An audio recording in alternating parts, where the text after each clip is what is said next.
right. Well, hey, everyone. Welcome to the first Allocator Fil-plus governance call taking place on April 15th. And let's share the slides and walk through what we have on the agenda for today. So this call, we have four main points that we're going to talk about, as well as lots of time for anything that might be on your radar that you want to discuss or dive into. So first, we're going to look at some policy updates, a lot more clarification into the process on how it works. For what should diligence look like on the allocator's part? How does the refresh review process take place, and what do we look at? What is the criteria for enterprise and public open data? So this has been pushed into a pull request. We'll make sure that you have the links for that. As always, looking for your feedback, thoughts, and comments as we push this out and try to make the program more stable and grow for you. Second thing we'll check in on is DataCap Refresh. Hooray! So if you were one of the 7 applicants that filed, we'll give you an update on where your process stands. And if you're one of the 3, we'll check in with you as well. As always, share some helpful tips and tricks to make that process as smooth and refreshable for you as possible. Then we have updates around the enterprise pathway. We have a special guest speaker, MPG Marta from Fiddle, who's going to walk through a little bit about what that enterprise pathway is, how to apply, and any questions you have for it. And lastly, we'll check in on the manual application. So these are organizations that wish to join the program doing manual. We'll talk about what's the current status of this, how we're prioritizing this lot, and then answer any questions you have.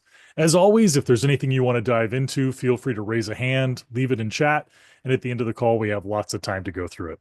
So with that, let's dive in. The agenda is posted in GitHub. This was April 15th. I didn't receive any requests from any refresh or organizations wishing to apply. So if anything comes to mind, please drop it in chat. This call is April 15th. The next call that we have scheduled will be April 29th. Again, there's a Google Calendar that tracks these, and these times take place at 1600 and UTC 0200. Quick check-in on metrics, 2 weeks over change. We've seen 15 new clients come on board, and with the new clients as well as the existing, we had 404 petabytes go out. So huge surges as we see this program really coming on board. Big thank you to all the allocators supporting this work going forward, and just a big rock. Keep up the great work, everyone. This is beautiful. And last housekeeping, we talked about this in the last calls, but hey, it's happening next week. There are 2 conferences taking place. The first is a virtual session. This virtual session requires no travel. So put the carry bag down, get comfy with popcorn. And the goal of this virtual session is to share a lot of the presentation formats that come from these FDSs. So rather than having to be in a large room watching a screen 30 feet away, ideally the goal is that a lot of this presentation can happen so that in Toronto coming up on May 12th, it's much more facilitated around discussions and really tactical and building and collaboration. So the 2 links for sign up are in this slide deck, as well as linked in the Slack program that we have for Fil-plus. So if you want to sign up, registration is currently open with both events. Frequently asked questions. Yes, the virtual event is free. So share it with your loved ones, maybe early Christmas presents, who knows? And the Toronto date is taking place in Toronto, May 12th and May 13th. And registration for that is currently live as well. All right. Galen, I see you're on the call. Big friendly welcome. Hello to you. Maybe I could pass the torch over to you and you kind of walk us through some of the policy that we could start looking at. Yes, totally. Can you click to the next slide, please? Thank you. So we've gotten, we're over a year into the allocator system. We're getting ready to launch kind of a new election cycle. There's going to be more on that coming up soon. But with that, we've also wanted to take some time and kind of codify, solidify some of the different policies that we've all been operating under. None of these should be new or really outstanding proposals, except maybe the last 2. These are things that we've talked about, but we're just kind of taking the time to put them into one consolidated space. So we've drafted these up currently as a PR to the repo README file. And so the call to action is to go look at that PR. You can click into the kind of the files and see the changes, and you can see the draft. It's also all pretty much captured here in the slides as well. And we can comment and discuss on that PR before it gets merged. If there are any outstanding questions or things that aren't super clear, you can also, because it's in a PR, you can comment in line on the individual GitHub line changes to the repo README. But we're going to go over some of what the sort of the policies are. Like I said, they're captured here and in that PR. But it's basically the responsibilities of the allocator. They are responsible for doing the due diligence on both the clients and the data sets. That's part of what the allocator role is. The responsibility is that the allocator holds the clients accountable for using reputable storage providers. We've talked about this a lot. We, the governance team, do not have direct control or leverage on the clients or the SPs. We have leverage on the allocators. The allocators have leverage on the clients. The clients have leverage on the SPs. That's how this process works. We've, really landed on Spark retrievability as our, first and premier retrievability testing protocol. We have another team that's developing one. We're excited to continue seeing that development work and see when we get to the point of having multiple different retrieval testing mechanisms. But for now, if a client is claiming that it is public open data, that it should be retrievable, that's the way that we're going to test it.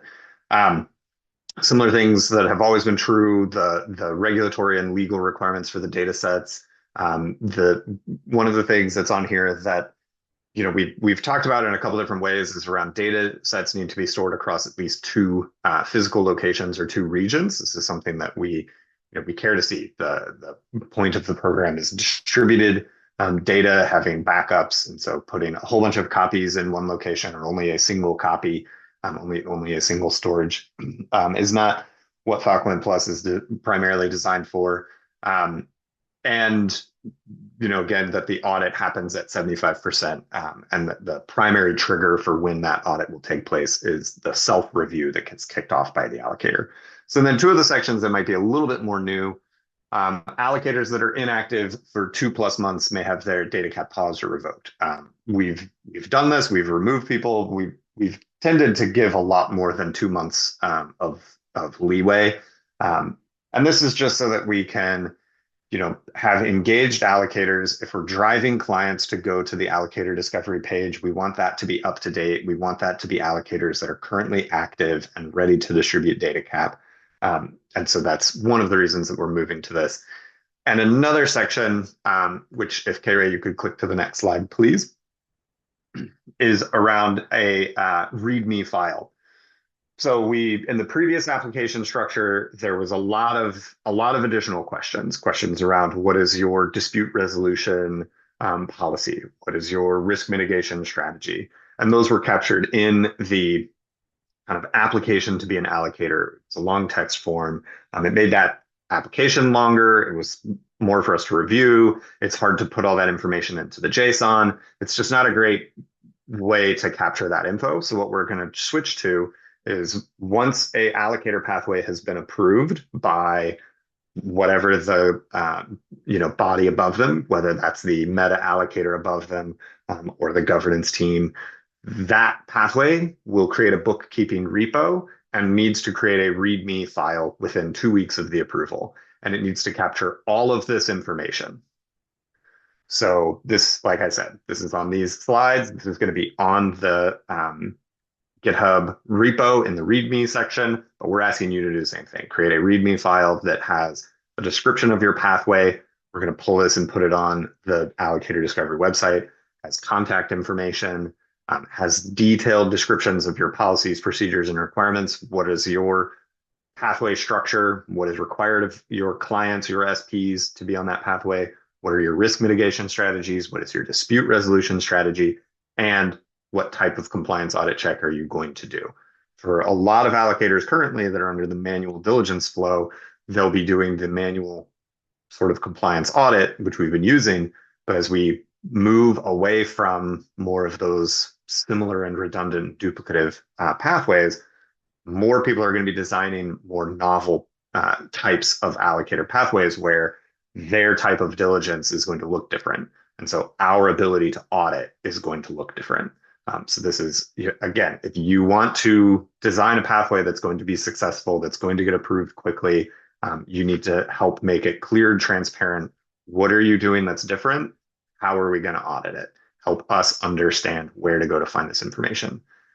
You don't need to make this change right now. You can go start to do this and say, I've made my README, I've got this information. Does this look good? That would be a great first step. All allocators will need to do this during the next phase when they reapply. And so we'll be kicking off a new application form with a new set of questions. Everyone will need to reapply. We'll talk about that soon. And this will be required for all allocators going forward, whether you're an existing that's been, reapproved, whether you're brand new, we're going to need to see this README file. So the URL is right there. You can see the link to the PR and go comment on it. Next slide, please. We've also got another PR because I broke these into two pull requests. They're both updating the README, but they're slightly different sections. And so we're adding a section around the compliance policies. This should not be new to anyone. The review happens when you've used 75% of your previous tranche of DataCap. It starts with a self-review using the template that we've created. Fill out that template. And we've got on here a thing that maybe hasn't been said explicitly, but if the self-review is inaccurate, is false, if it has misleading or untrue information, or it's just really not filled out, then you're probably going to fail that review. And we don't have the time and bandwidth to go manage all of these different reviews and people putting in inaccurate information, whether it's by mistake or they looked at the wrong dashboard or whatever it is. The templates have helped a lot. They've helped, I think, the allocators understand what's expected of them. They've helped the auditors to know what to go review and focus on. So I'm happy with those templates, and we want to keep driving more automation and improvements to those templates. And next slide, please. So core review criteria for all of the allocators. Again, we're just capturing stuff that's already been said many times in many places, getting it all in one spot. The auditor is going to basically assess using on-chain information and off-chain information. We're going to look at on-chain data from things like datacapstats.io, the different CID audits, different other data sources as they become available, as well as off-chain info from like the bookkeeping repo. So for example, we're going to be looking at the client and allocator conversation back and forth. What did the client say? Are the SP lists getting updated? That's off-chain information, and that's also assessed. What was proposed versus what actually happened? Did the allocator make claims? Did the client make claims? Were those claims substantiated? If they claimed they were going to do public open data, is it actually public open data? If they claimed they were going to have a certain set of SPs they were going to work with, did they do so? And then things around like the DataCap distribution. Are they scaling trust over time? Are they matching their allocation tranche schedule? Are they giving a small amount of DataCap to start with and growing that trust?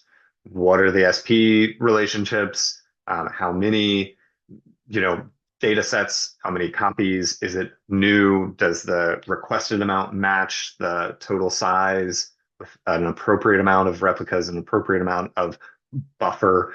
Does it seem overinflated?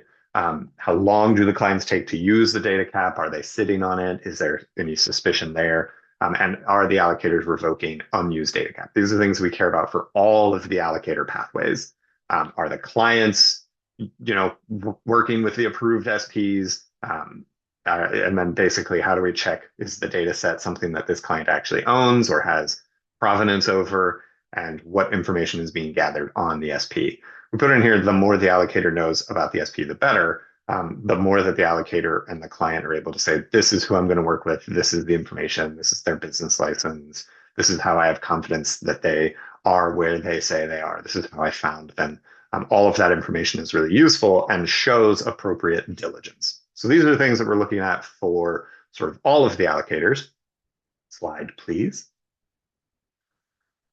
And specifically for things around enterprise data, things that we are going to be trying to review: client KYC, storage provider KYB, evidence and proofs of non-collusion, evidence of some economic transfer. If it's enterprise data that somebody is paying to put on Filecoin, And it's not necessarily public, open, and retrievable. It's not something that we can easily go test for retrievability, download and check samples. If it's encrypted private enterprise data, how do we know that this matches the Filecoin plus kind of program requirements? These are some of the things that the auditor may be looking into. So be prepared to have this information.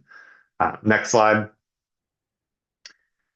And this is currently the largest pathway and type of compliance review that we do. This is around public open data.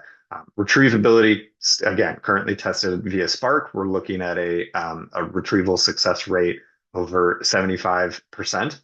We've seen SPs that are able to do that. We've seen clients that are able to do that. We've seen allocators that are able to do that.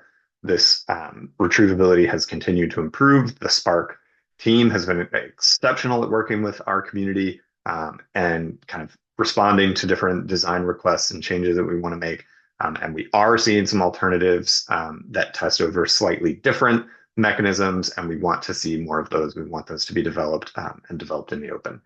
Other things around, provenance of the data. Can you show us a link to this public open data set? This is something that a lot of people do successfully. They're getting very large public open data sets from other external sources. They're doing the data prep. So then it's really a question of how are you doing that data prep? What method are you using to prepare this data? Are there index files? Are there step-by-step audit trails? Is there an ability for somebody else to come to Filecoin and clearly say, oh, I want to go find this piece of this data. Here's how I can find it. Here's how I can go recreate. I can go do a retrieval. I can go get the specific piece that I want from this big data set, and I know where it is. So what is that data preparation? And how are you, if your job is a data preparer, you should know this very clearly and know this well and be able to explain how you're preparing this data. And then the auditors are potentially going to be doing spot checks where we're downloading pieces of this and looking at them. So is it matching? If you said it was going to be this type of data set, if you said it was prepared in this way, can we go actually retrieve it and prove that? And throughout all of this, we've talked about this a lot. We want this transparency. The whole goal is accountability. To have that accountability, we need transparency. Be transparent about what you are doing and how you are doing it. Work with us and the audit team. Keep those bookkeeping records clear and open, and it will just make this process much faster and easier for everybody. I see a couple different questions in the chat that I think Kara is jumping on. Is there anything in the chat, Kara, that you would like me to speak to? No. Fantastic. That might be all for me, or I can keep rambling. I don't know what the next slide is. Well, it's DataCap Refresh. So, Galen, would you like to kind of comment on where we stand with this? And three slides on it. You bet. We are onboarding new staff. They've been going through the onboarding process and working with us to look at past audits, look at the different tools that we have. As some of you who have been here for a while might have forgotten, Filecoin and Filecoin Plus is a complicated system. Understanding who the stakeholders are, understanding how the technology works, understanding the tooling that exists, understanding the hurdles. And so bringing in new staff and getting them kind of level set on the right amount of leniency, the right mindset around what can we know, what should we believe, where are we kind of in the process and in the ecosystem.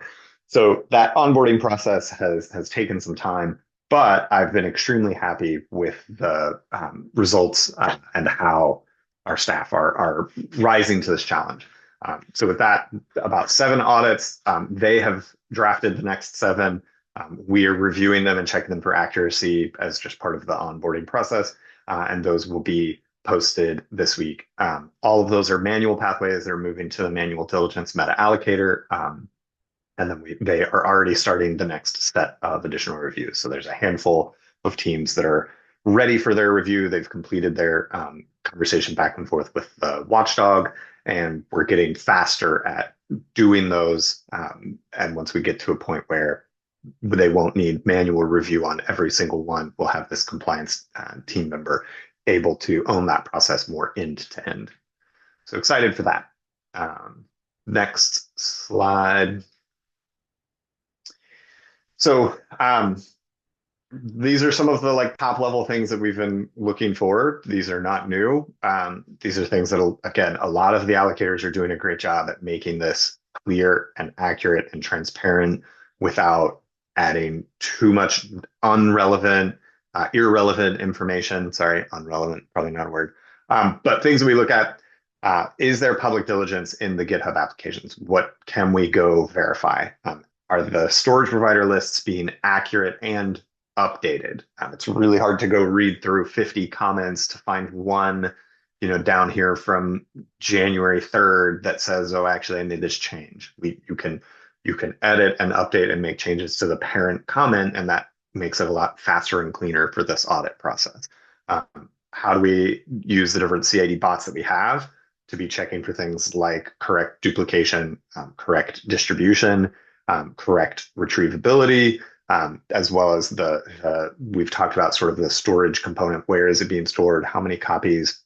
And how is it being prepared? And then sort of the general compliance. Every allocator has different specifics, but a similar set of requirements. What are sort of the general compliance best practices?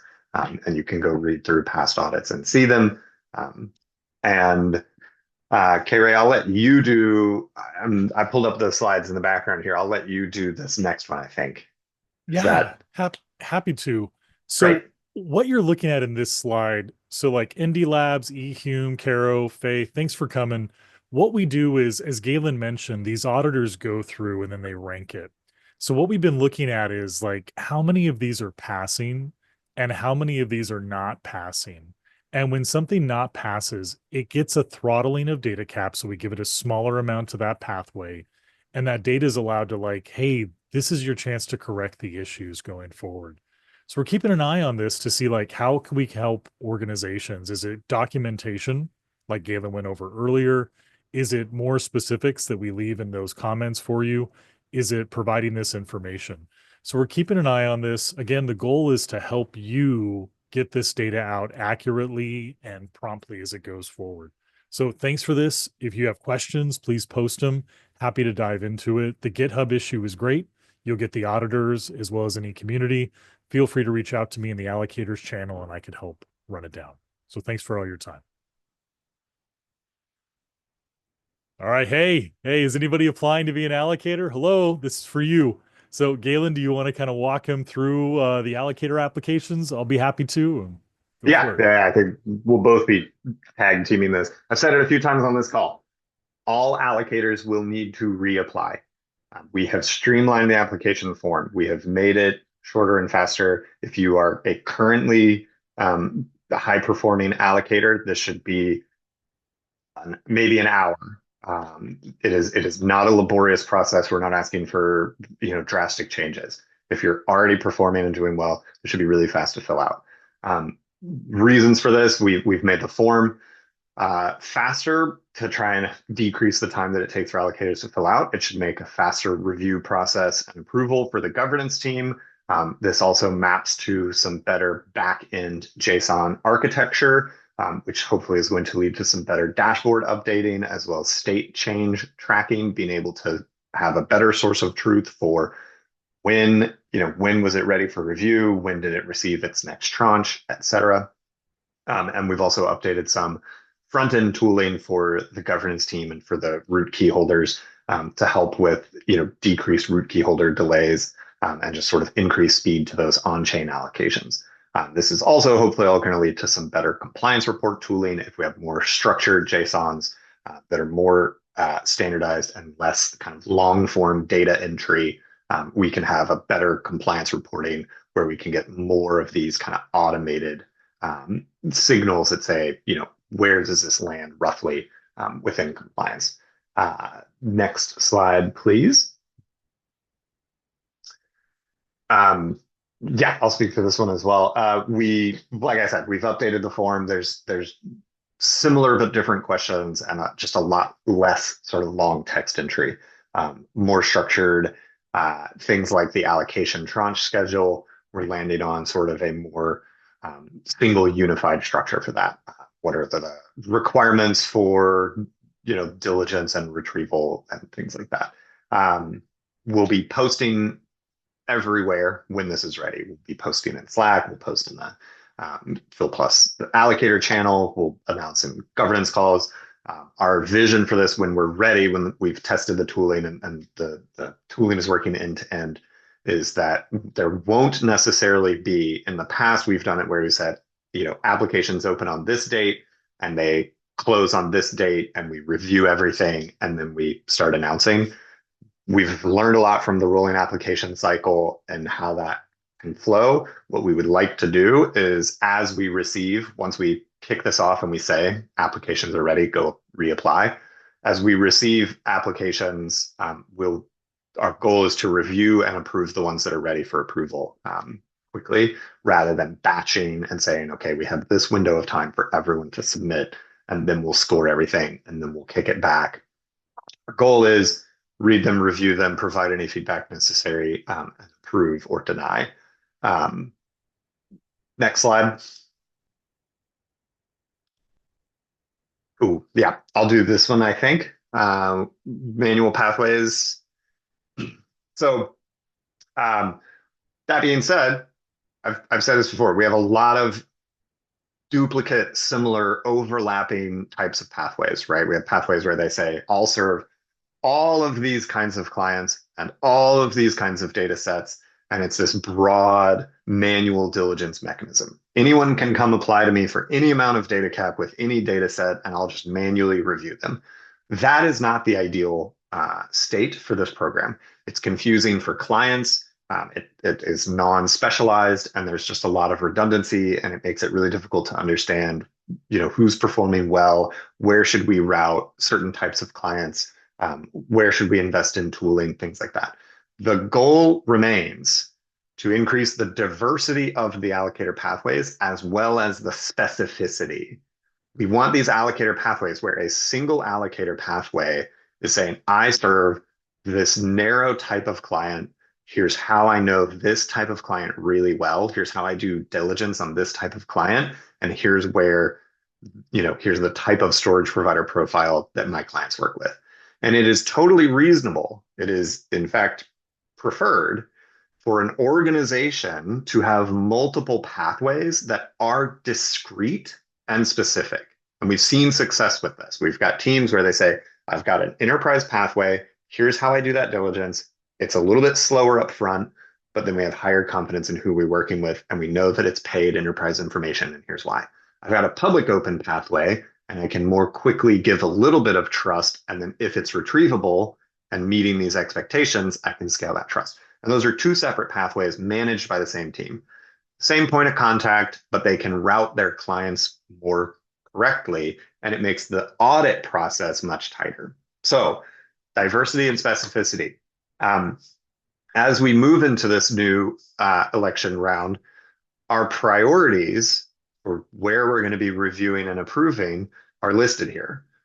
Our top priority is we want to see new RFAs that have ideally gone through the EPMA, and they may not have had time to do so, but they've gone through the experimental pathway meta allocator. They've gotten their one PIB of data cap. They're building some kind of novel set of tooling. They're building some additional amount of technical investment that shows, here's how we're capturing clients, here's how we're automating, or here's how we're doing a market-based structure, or here's where we're leveraging novel smart contracts. Something that's adding a lot of value and specificity to this program. That's going to be our top priority. That has been our top priority for over a year.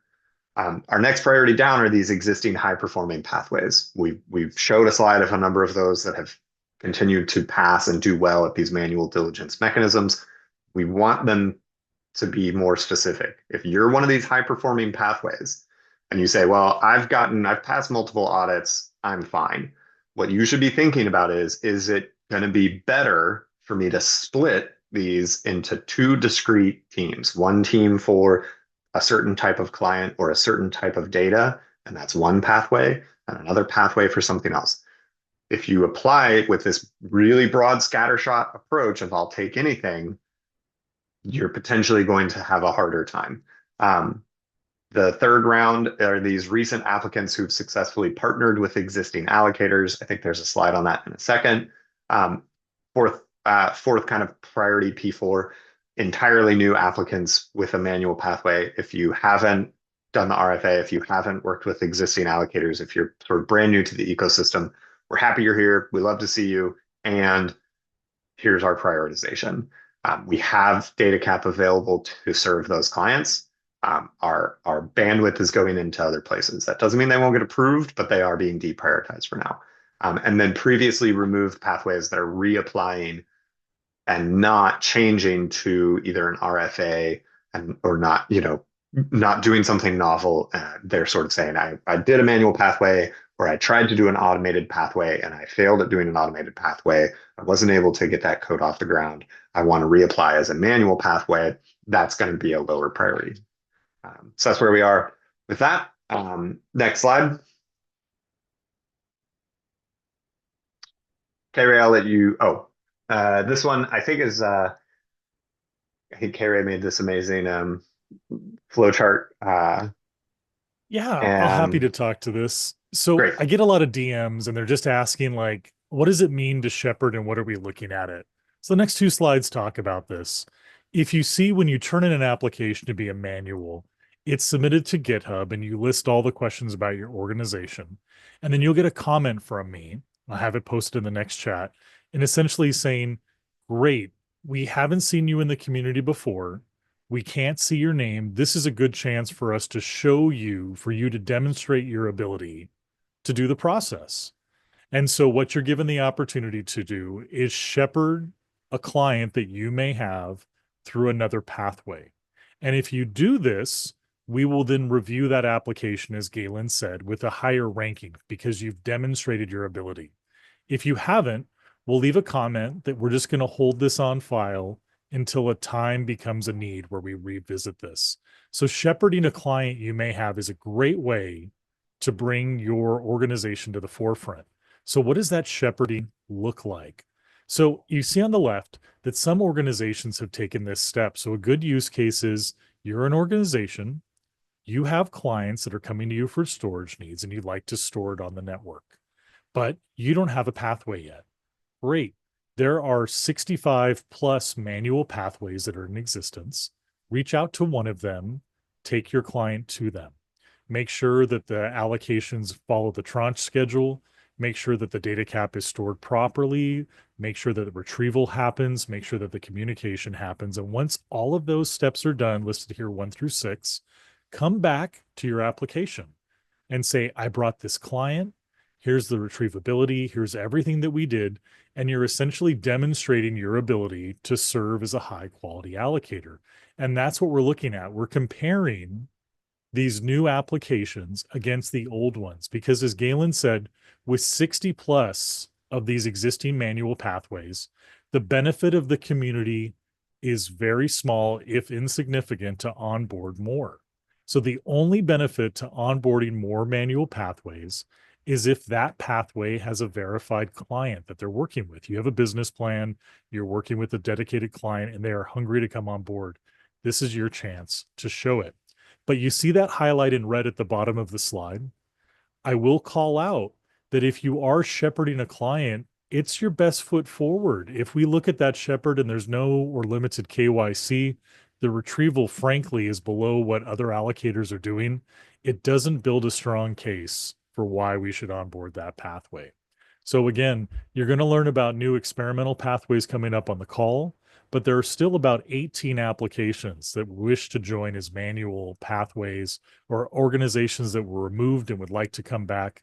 I highly recommend, if not, would just say flat out, shepherding and really driving those metrics is the way that you demonstrate that value. And now I'd like to point out what that value is. If you look at this bar chart here, this comes from DataCap Stats, the link's posted there in the slide deck. What we're doing right now is we're looking at how the allocators and storage providers are performing. And we're looking to say, are we improving?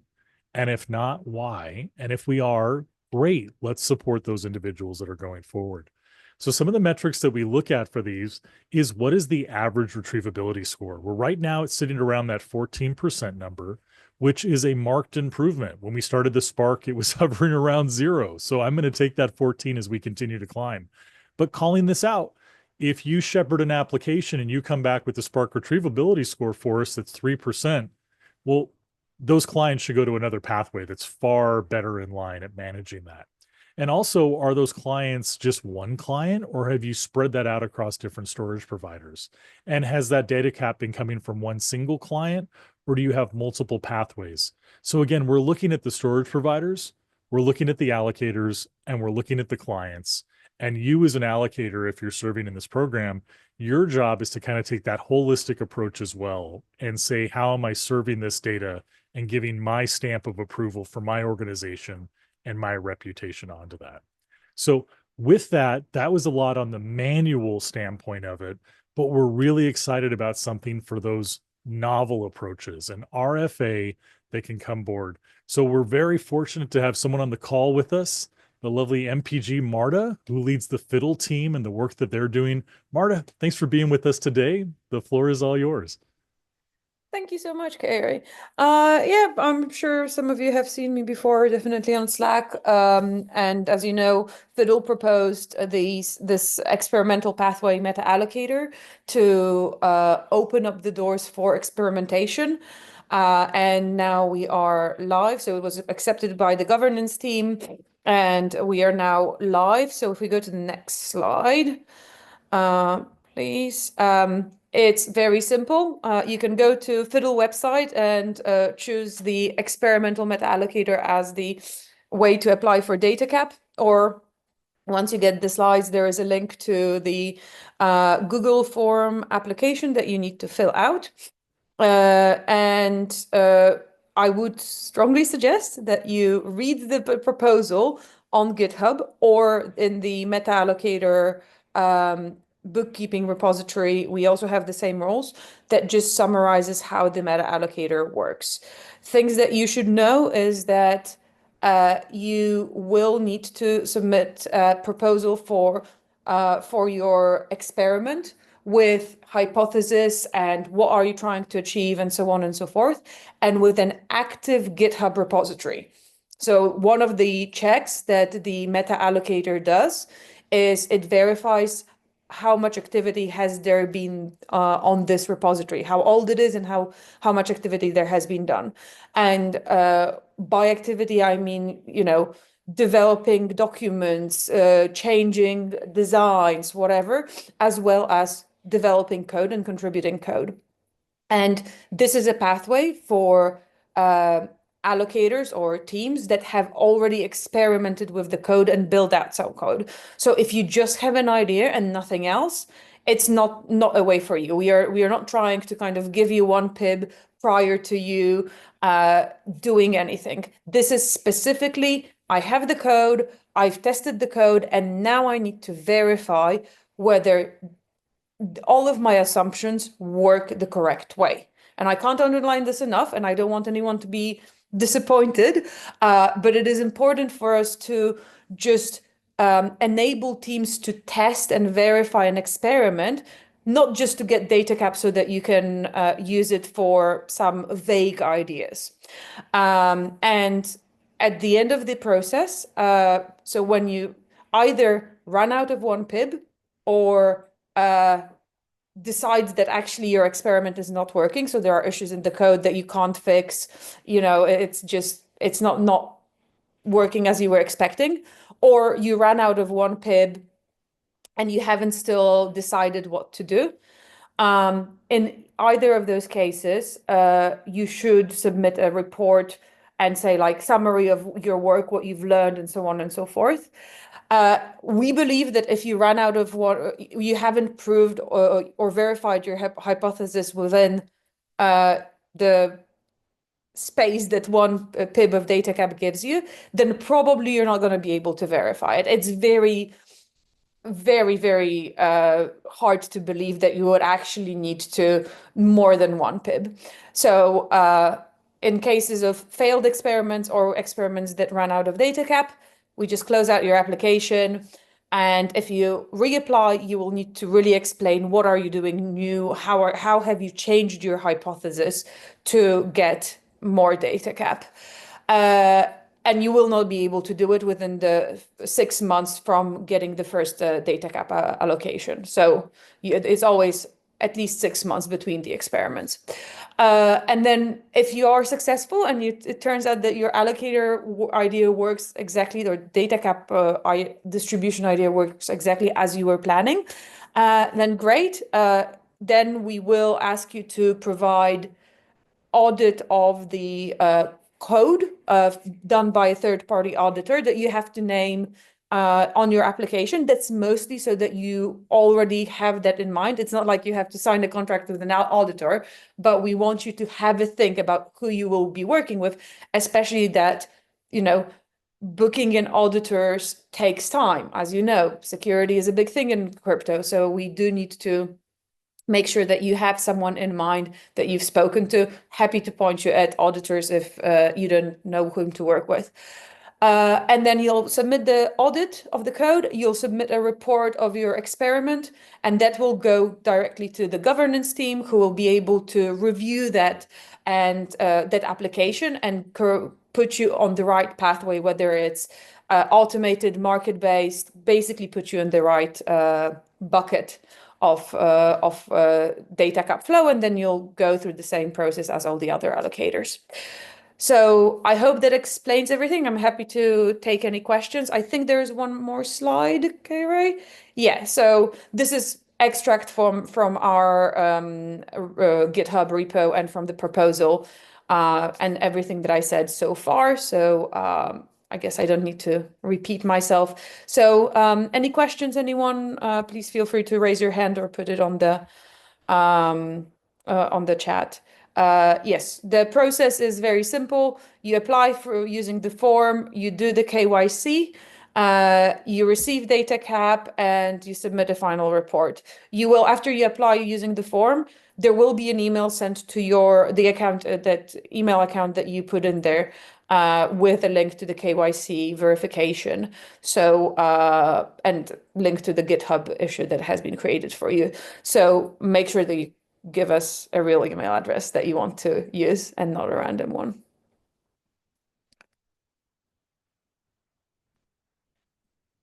Awesome. Thank you so much. I'll be here for the rest of the call. I'll go off camera, but I'll be here. So if you have any questions afterwards, also ping me. Thank you so much for that. MPG, there was a question in chat from Nina. Yeah. Nina, did you want to ask MPG anything specific? I've linked your laugh storage request in the comments, but Nina, while you have MPG on the call, if there's anything you want, we have a subject matter expert with us. That's awesome. I'm very glad, Nina. I see that you have a smart contract and are you ready to use. So you should submit an application to the experimental pathway meta allocator, and we will take a look at your GitHub, and hopefully we can get you some DataCap.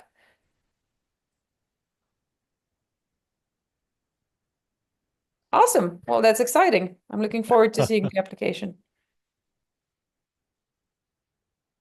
Awesome. Sweet. I'm going to open this up. That was all kind of the topics we wanted to make sure that we covered as a community, but open forum. If anything's on your mind, whether it's Slack, chat, or anything, the floor is yours. I'm going to jump in and try to answer a question from Indie Labs on the new application and their existing pathway. There will be some amount of overlap. So when testing is completed and we launch this new process and we say everyone needs to go reapply, we will have people that have an existing amount of DataCap, that have an existing pathway. They will need to submit a new application. There will be some cutoff date where if you have not reapplied by this cutoff date, we will close out all of the old existing pathways. So if you do not reapply, there will be a point in time where all of the allocators that are currently active as of whatever the date is, like let's say today, all of those pathways, we will be closing those. It'll be easy to do all the ones that are on the manual diligence pathway because there's sort of fewer messages. That's one of the advantages to switching to this meta allocator structure. For all of the ones that have DataCap at an F2 address, that will require root key holders going in and setting all of those amounts to 0. So there will be a requirement that everyone reapplies. There will be a buffer of time for you to do so, something like probably 6 weeks or so. If you do not reapply in that time, we will close your existing kind of round 5 pathway, whatever, where it's at an F2, or if it's connected to a meta allocator at an F4. You'll still then be able to come back and reapply. If you miss this cutoff deadline, that the application form will still be open. So I hope that answers your question. I see Eric has a hand. Eric. Yeah, thanks, Karen. So I would like to ask what is the deadline of the reapply for the allocator? Because I didn't find it on a Slack. Yeah, it hasn't been announced yet because we haven't finished testing. So I can't set a deadline until we've kicked it off because I want to, we're testing it this week. There have been changes to the application form, changes to the back end, changes to the front end, changes to how the root key holders structure the messages, changes to KYC processes. So there's a lot of stuff that happens under the hood when we do one of these election rounds. So that testing is still happening. Ideally, this month, we will say the application is ready, go reapply. When we do that, we will also announce what that cutoff deadline for existing teams is. Like I said, we'll probably have about 6 weeks. If you miss that cutoff, you can still apply. We'll call it kind of the round 6, election cycle, but it won't be a cycle like it's been in the past where we wait that 6 weeks to receive all of them as we receive ones. So Eric, for example, if we say, I'm just going to use these numbers as an example, but let's say next Tuesday, the whole process is ready and we say, okay, everybody go reapply. Bytebase is the first one to submit that application. We get it Tuesday. You complete KYC, your application is in there, we review it, we approve it, and it's a manual diligence pathway, so it gets connected to the manual diligence meta allocator. We don't need root key holder intervention at all. That could all happen by Wednesday. When that happens by Wednesday, you have now not seen any gap in service. Your pathway is now connected and under the new system. We're going to be looking at, if you're reapplying, if you're an existing pathway reapplying, what was your previous amount of data cap that you got from your meta allocator or from the root key holders, and that will be where we're assessing how much to give you. If we say next Tuesday they're live, everyone's got 6 weeks, and Eric, you don't apply, which isn't going to happen because I know you. But let's say you don't apply, that 6 weeks comes and goes. That's when we'll then say, okay, all of the pathways that didn't reapply, didn't get approved, the root key holders and the gov team will go and sunset all of those pathways. Does that answer your question? Very clear. Thank you. So I keep my eyes on the Slack channel. Once the announcement's ready, we will go reapply. Thank you. Yes, and if you're not the first one, then I'm going to be shocked. Okay, that's great. Thanks. Caro might beat you to it. Other questions, proposals, issues? Some good comments in the chat around the experimental pathway. Looking forward to seeing what experiments come out of that. I'm looking forward to seeing some of you virtually at the virtual sessions for the Dev Summit, and then hopefully a lot of you in person in Toronto for the in-person brainstorming sessions.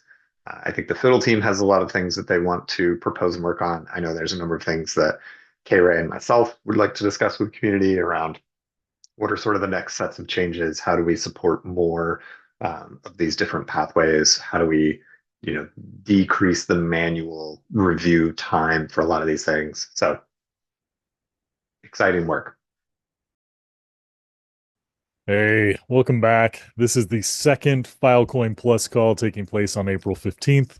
We have a small group here, so I'm going to leave it up to us. We can walk through the slides with presentation format the same way we did this morning, or I could be whatever you want since this recording will be on YouTube for anybody to watch.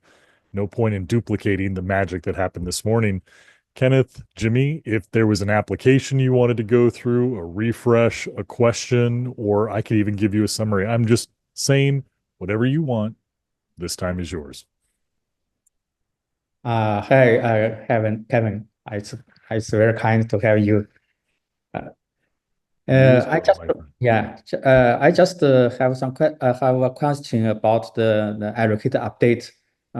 As you said last meeting, we can update some profile of the allocate. So when will it be available for the update? Yeah, great question, Jimmy. So what we're waiting for right now is the developer team that is integrating the JSON files Mhm. into that update application.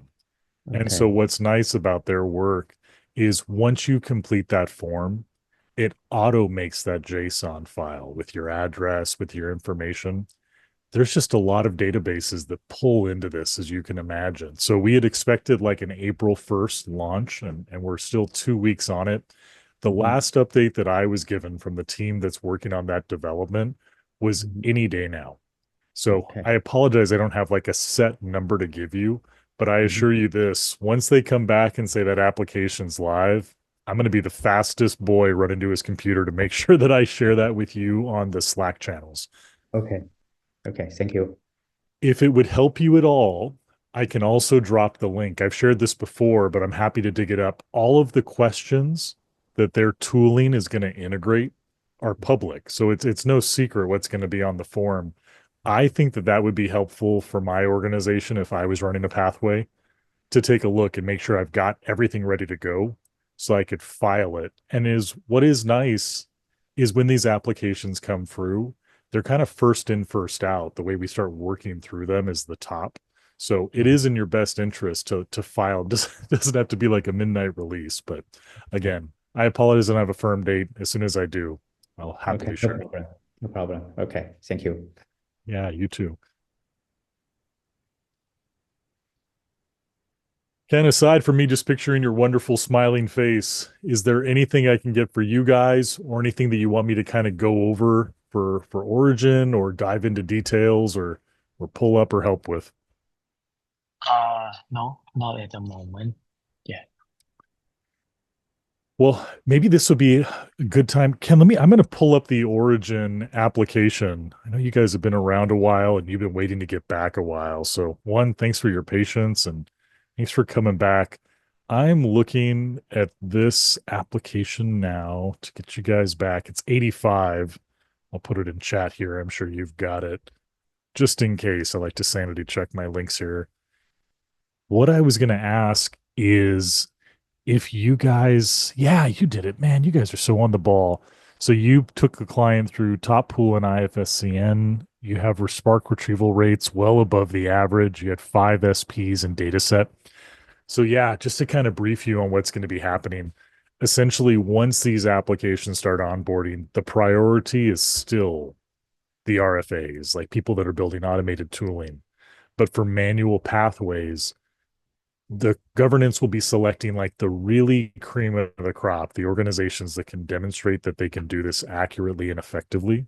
So I know you've had some really killer ideas for like integrations and going forward. It looks like you've already brought a client through Pathway. I'm just going to share this screen just to make sure I've got this here. So yeah, Origin Storage, PR85, and you've brought these clients through and you've documented this. So you've kind of been waiting since November for this pipeline to reopen up. So one thing that I will share with you that Galen highlighted on the morning call was that essentially the prioritization is really going to these RFAs, people doing automated tooling, and then existing pathways. So anybody who's running a pathway, they're going to reapply, but it's mostly just to fix the tooling. So where that puts origin is a previously moved pathway that's reapplying, but you guys have shepherded a client, like brought them through, demonstrated that like, hey, we work with Spark, we know how to do this. So it really sets you up going forward. So as soon as this opens, I highly encourage you. I'm sure you're all over this. Once this new application gets filed, what we were talking about with Jimmy and I, please put that in. We'll pull this. We'll look at this retrieval, and it's off to the races for you guys. Thank you.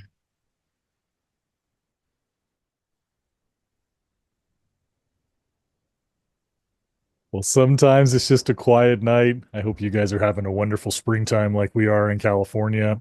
What I'm going to do is I'm just going to hang out. Sometimes people join a little bit late. I want to make sure that everybody has a chance to pull this up, and whatever's bubbled up, I always make sure that it's on Galen's radar, the tooling team's radar. So I'm just going to turn off my camera just so you don't see an awkward guy just staring at his computer while he types, but I'll be here. So if anything comes to mind, let me know. And if anybody joins the channel, I'll say hi. Otherwise, thanks for coming, Jimmy. Thanks for coming, Kenneth. I wish you guys all the best. Okay, thank you. Bye-bye. Hey, thank you guys. Cheers.